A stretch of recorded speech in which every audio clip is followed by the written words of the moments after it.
Kapayapaan ng Panginoong Hesukristo ay sumainyong lahat. Magandang araw sa inyong lahat, saan mang sulok ng mundo kayo naroroon sa sandaling ito. Ang babasahing mabuting balita sa araw na ito ay pinamagatan kong may kapayapaan tayo sa Diyos sa pamamagitan ng Panginoong Hesukristo. Pagbasa sa banal na Ebanghelyo ayon sa liham ni Apostol Pablo sa mga taga-Roma, mga kabanata 4 at 5. Binigyang matuwid si Abraham sa pamamagitan ng pananampalataya. Ano nga ba ang masasabi natin na natuklasan ni Abraham ang ating ninuno sa bagay na ito? Kung sa katunayan, si Abraham ay binigyang matuwid sa pamamagitan ng mga gawa, may ipagmamalaki siya, ngunit hindi sa harap ng Diyos. Ano ang sinasabi ng kasulatan? Si Abraham ay naniwala sa Diyos at ito ay ibinilang sa kanya bilang pagkamakatwiran. Ngayon, kapag ang isang tao ay nagtatrabaho, ang kanyang sahod ay hindi binibilang sa kanya bilang regalo, ngunit bilang isang obligasyon. Gayunpaman, sa taong hindi gumagawa ngunit nagtitiwala sa Diyos na nagpapawalang sala sa masama, ang kanyang pananampalataya ay kinikilala bilang pagkamakatwiran. Ganito rin ang sinabi ni David nang sabihin niya ang tungkol sa pagpapala ng taong pinagkakatiwalaan ng Diyos na pagkamakatwiran bukod sa mga gawa. Mapalad sila na ang mga pagsalangsang ay pinatawad, na ang kanilang mga kasalanan ay tinakpan.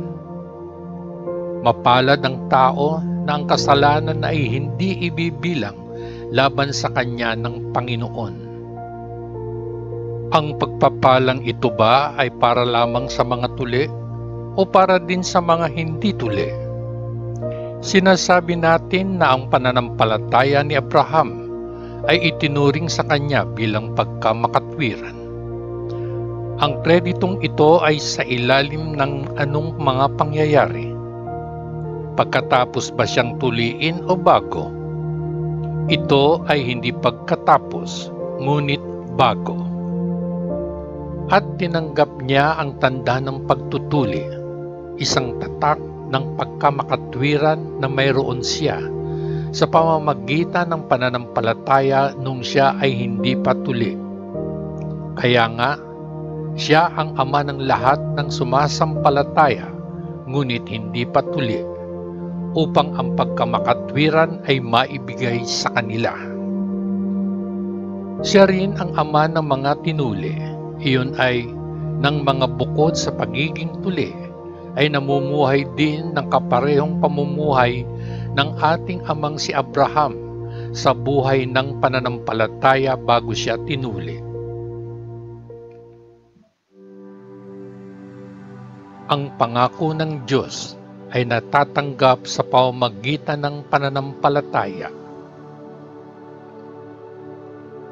Hindi sa pamamagitan ng batas na si Abraham at ang kanyang mga supling ay tumanggap ng pangako na siya ay magiging tagapagmana ng sanlibutan, ngunit sa pamamagitan ng pagkamakatwirang nagmumula sa pananampalataya. Sapagkat kung ang mga namumuhay ayon sa batas ay mga tagapagmana, ang pananampalataya ay walang halaga at ang pangako ay walang halaga, sapagkat ang batas ay nagdudulot ng puot, at kung saan walang batas ay walang paglaban. Sa makatwid, ang pangako ay dumarating sa pamamagitan ng pananampalataya, upang ito ay maging sa pamamagitan ng biyaya at matiyak sa lahat ng mga supling ni Abraham. Hindi lamang sa mga nasa kautusan, kundi sa mga nasa pananampalataya ni Abraham. Siya ang ama nating lahat. Gaya ng sinasabi ng banal na kasulatan, ikaw ay ginawa kong ama ng maraming bansa. Kaya't ang pangako ay mabuti sa paningin ng Diyos na siyang sinampalatayanan ni Abraham, ang Diyos na bumubuhay sa mga patay, at ang kanyang utos ay nagdulot ng pag-iral ng kung ano ang hindi umiiral. Laban sa lahat ng pag-asa, si Abraham sa pag-asa ay naniwala at sa gayon ay naging ama ng maraming bansa, gaya ng sinabi sa kanya, magiging gayon din ang iyong mga supling.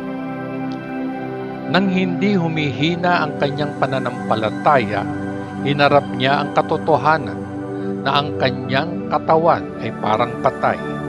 Mula noong siya ay halos 100 taong gulang at patay na rin ang sinapupunan ni Sarah. Ngunit hindi siya nawala ng pananampalataya tungkol sa pangako ng Diyos.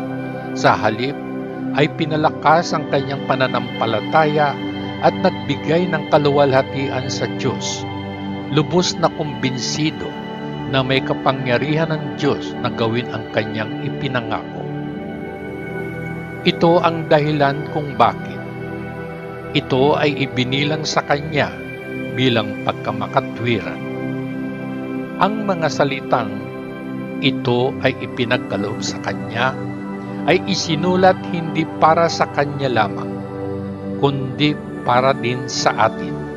Nabibigyan ng Diyos ng pagkamakatwiran para sa atin na naniniwala sa Kanya na bumuhay kay Jesus na ating Panginoon mula sa mga patay. Siya ay ibinigay sa kamatayan para sa ating mga kasalanan at muling binuhay para sa ating pagbibigay katwiran. Matuwid sa Diyos, kapayapaan at kagalakan. Kaya nga, yamang tayo ay binigyang matuwid sa pamamagitan ng pananampalataya. Tayo ay may kapayapaan sa Diyos sa pamamagitan ng ating Panginoong Hesukristo. Sa pamamagitan niya, tayo ay nagkaroon ng daan sa pamamagitan ng pananampalataya sa biyayang ito na ating kinatatayuan ngayon. At tayo ay nagagalak sa pag-asa ng kaluwalhatian ng Diyos. Ipinagmamalaki din natin ang ating mga kabagabagan sapagkat alam natin na ang kabagabagan ay nagbubunga ng pagtitiis. Ang pagtitiis ay nagdadala ng pagsang-ayon ng Diyos at ang kanyang pagsang-ayon ay lumilikha ng pag-asa.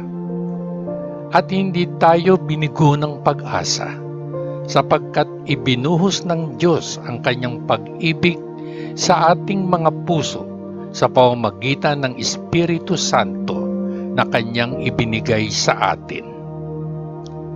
Nakita ninyo sa tamang panahon noong tayo ay wala pang lakas, namatay si Kristo para sa mga makasalanan. Bihirang-bihira ang sinumang mamamatay para sa isang taong matuwid, kahit na para sa isang mabuting tao ay maaaring may manghas na mamatay. Ngunit ipinakikita ng Diyos ang kanyang sariling pag-ibig sa atin dito. Habang tayo ay makasalanan pa, si Kristo ay namatay para sa atin. Yamang tayo ay inaring matwid na ngayon sa pamamagitan ng kanyang dugo. Gaano pa kaya tayong maliligtas sa puot ng Diyos sa pamamagitan niya? Sapagkat kung noong tayo ay mga kaaway ng Diyos, tayo ay naipagkasundo sa Kanya sa pamamagitan ng kamatayan ng Kanyang anak, gaano pa nang magkasundo, Maliligtas ba tayo sa pamamagitan ng kanyang buhay? Hindi lang ganito, ngunit tayo rin ay nagagalak sa Diyos sa pamamagitan ng ating Panginoong Hesukristo, na sa pamamagitan niya ay nakatanggap tayo ngayon ng pagkakasundo. Kamatayan sa pamamagitan ni Adan, buhay sa pamamagitan ni Kristo. Ang kasalanan ay dumating sa mundo sa pamamagitan ng isang tao, at ang kasalanan niya ay nagdala ng kamatayan kasama nito. Dahil dito, lumaganap ang kamatayan sa buong sangkatauhan dahil ang lahat ay nagkasala. Nagkaroon ng kasalanan sa mundo bago ibinigay ang kautusan. Datapwat kung saan walang kautusan ay walang tala ang naitago sa mga kasalanan.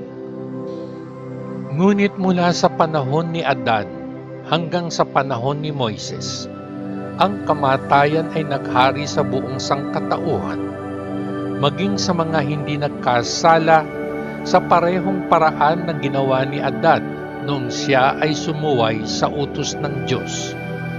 Si Adan ay isang figura ng isa na darating.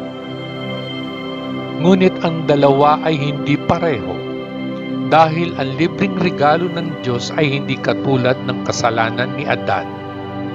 Totoong maraming tao ang namatay dahil sa kasalanan ng isang taong iyon. Ngunit ang biyaya ng Diyos ay higit na dakila, at gayon din ang kanyang libreng regalo sa napakaraming tao sa pamamagitan ng biyaya ng isang tao, si Hesukristo. At may pagkakaiba ang kaloob ng Diyos at ang kasalanan ng isang tao.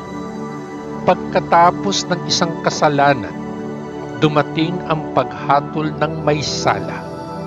Ngunit pagkatapos ng napakaraming kasalanan, dumating ang hindi nararapat na regalo ng walang sala.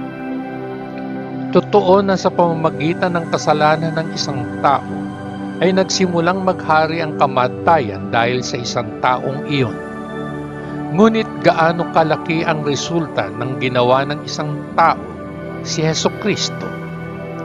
Ang lahat ng tumanggap ng masaganang biyaya ng Diyos at malayang itinatama sa Kanya ay maghahari sa buhay sa pamamagitan ni Kristo. Dahil dito, kung paanong ang bunga ng pagsuway ay kahatulan para sa lahat ng tao, gayon din ang resulta ng isang gawa ng pagkamakatwiran ay ang pagbibigay katarungan na nagdudulot ng buhay para sa lahat ng tao. Sapagkat kung paanong sa pamamagitan ng pagsuway ng isang tao ay naging makasalanan ang marami, gayon din sa pamamagitan ng pagsunod ng isang tao, ang marami ay gagawing matuwid. Idinagdag ang batas para lumaki ang kasalanan, ngunit kung saan dumami ang kasalanan, lalong lumago ang biyaya, na kung paanong ang kasalanan ay naghari sa kamatayan, gayon din ang biyaya ay maaaring maghari sa pamamagitan ng pagkamakatwiran upang magdala ng buhay na walang hanggan sa pamamagitan ni Hesukristo na ating Panginoon. Ang mabuting balita ng ating Panginoon. Salamat sa Diyos Ama sa langit, sa ngalan ng Panginoong Hesukristo na ating manunubos. Amen. Amen. Amen. Peace.